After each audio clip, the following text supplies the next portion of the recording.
June 28, 1914, Sarajevo, Bosnia. An event that would shatter peace in Europe, set off alliances, and plunge the world into one of its worst wars. This is the story of one man, one bullet, and how everything changed. There are certain days which one never forgets. June 28th is such a day. It is impossible that anyone who has passed his life in the West should not know what happened on that date in 1914. It is a date which will live in infamy. For on that date, the Archduke Franz Ferdinand, heir presumptive to the throne of Austria, was assassinated by a Serbian at Sarajevo. So said Winston Churchill over 30 years later, referring back to the fateful summer day. But we're going to go right back to the beginning, to the streets of Sarajevo itself, to show you the events leading up to the outbreak of the First World War, told through our original animations, archival footage, and photographs. Let's go back to the beginning. In order to understand Sarajevo, you have to see the tensions. Bosnia and Herzegovina were annexed by Austria-Hungary in 1908. Many Bosnian Serbs, Croats, Muslims felt under foreign rule, yearning for national unity. Among them, Young Bosnia, a group of students and idealists. Their goal: liberate their homeland from imperial rule and perhaps form a common South Slav state. But there was more. The Black Hand, a Serbian secret society, combined nationalist fervor with radical ideas. It supported direct action, weapons, bombs, training, all shadowed in secrecy. And in spring 1914, word reached Sarajevo that Archduke Franz Ferdinand, heir to the Austro-Hungarian throne, would inspect troops and open a museum there. For many revolutionaries, this was a chance. They began to plan. A small band of conspirators was recruited: Gavrilo Princip, Nedeljko Čabrinović, Vaso Čubrilović, Cvetko Popović, Trifko Grabej, and Mehmed Basić. Most were Bosnian Serbs, aged just in their late teens or early 20s. They obtained weapons from the Black Hand: pistols, bombs, even suicide pills in case of capture. They trained, they practiced shooting. They smuggled arms across borders, safe houses, secret routes, bribery, forged papers. Nothing was left to chance. On June 27th, the night before the Archduke's arrival, final steps were taken. The conspirators were placed along the route the motorcade would travel. Everyone knew their position. Everyone was waiting. Morning breaks on June 28, 1914. Archduke Franz Ferdinand and his wife Sophie arrive by train in Sarajevo. A motorcade of 6 cars is ready. The route is lined with crowds, flags, cheering, but also danger. Security is thin. Local police, a few officers, not enough to deter a determined assault. At about 10:10 a.m., Čabrinović throws a bomb at the Archduke's car. It bounces off, owing to the cover of the vehicle, and explodes underneath the next car. Several bystanders are injured. The Archduke presses on. The bomb attempt has failed, but the danger is very real. Čabrinović tries to kill himself, cyanide pill, jump into river, but it fails. He is dragged out and arrested.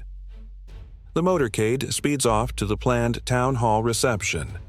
Franz Ferdinand interrupts the ceremony, visibly shaken. He says, "I came here on a visit and I am greeted with bombs.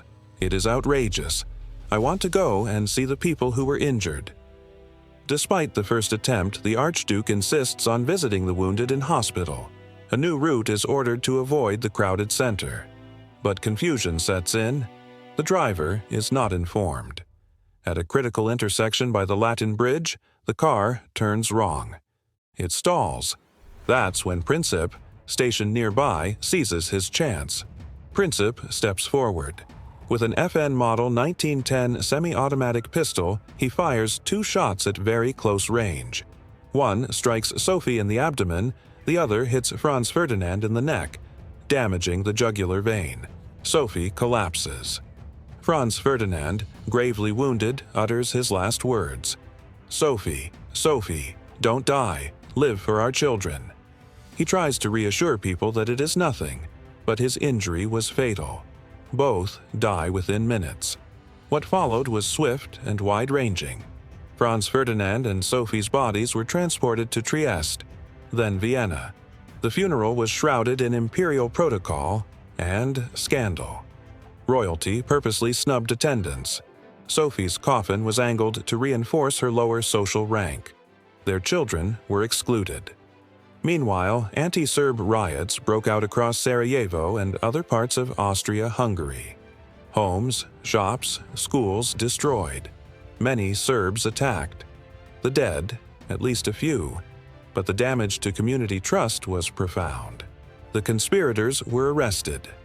In the Sarajevo trial in October 1914, Princip, Jabrinovic, Grabej, and others were tried for high treason and murder.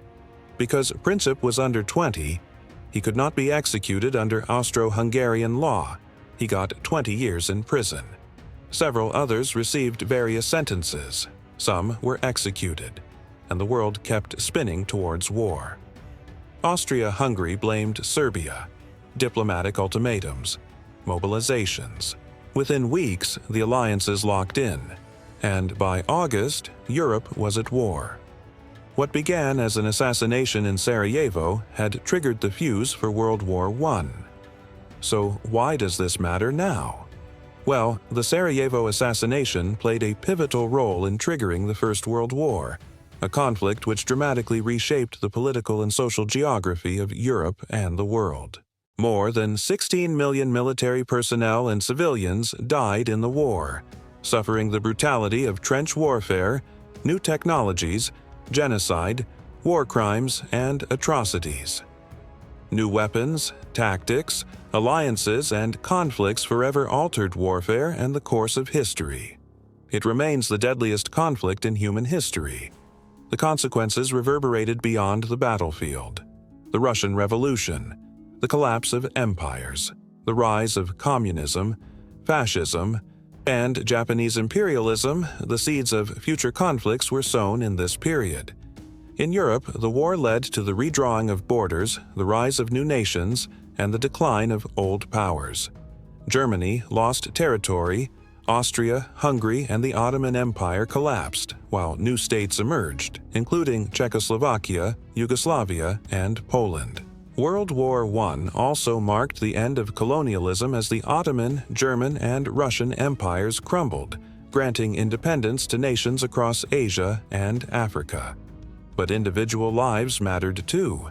Millions of families were torn apart. Entire generations were decimated.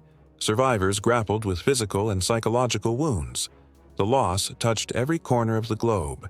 We feel the legacy of the Great War today in the memorials, museums, and cemeteries that dot the landscapes of Europe and beyond. The stories of courage, sacrifice, and resilience remind us of the human cost of war. As we remember the fallen, we also honor those who returned home forever changed by their experiences. Theirs is a legacy of remembrance and an enduring call for peace. Thanks for watching. If you enjoyed this timeline, like and subscribe. Tell us in the comments what moment in history you'd like us to cover next.